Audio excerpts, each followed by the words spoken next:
Tonight, people are remembering the casualties of the war between Israel and Palestine, and they're pushing for an end to the conflict. In the Israel-Gaza border, there are signs showing those who died when Hamas gunmen stormed a musical festival 2 years ago. They captured 3,000 people and killed 378. A U.S. special envoy will join peace talks tomorrow. There are still 20 hostages believed to be alive, and the other 28 are feared dead. Some family members of those still held captive gathered in Washington, D.C.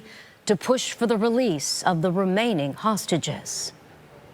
We're not stopping until it's over. So once all 48 hostages will be released and coming back to Israel and to their families, then we can start healing.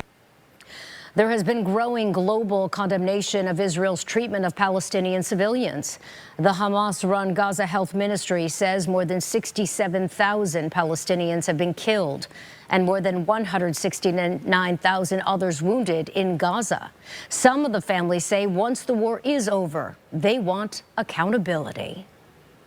We will hold our government accountable as well when this war will end. But for now, we're focusing on our mission. People here in Tampa Bay are also speaking up about this conflict. One of them is a Sarasota man whose son is now free after being held hostage. He spoke to our Chad Mills about his son's journey to recovery and his hopes for peace. The world needs it to get done. Israel needs it to get done. My family needs it to get done. Jonathan Dekel-Chen lives in Sarasota part-time. And for Jonathan, the desire for peace is personal. His son Sagi was held hostage in Gaza for nearly 500 days before being released earlier this year. And when Sagi came home in mid-February of this year, he told us that he had calculated that he had been captive for 43 million seconds. And he felt every single one of them. Jonathan feels for the family still waiting for their loved ones to be released. Even I can't imagine the pain that they are feeling. He calls for relentless international pressure on both Hamas and the Israeli government until a ceasefire and hostage deal are secured.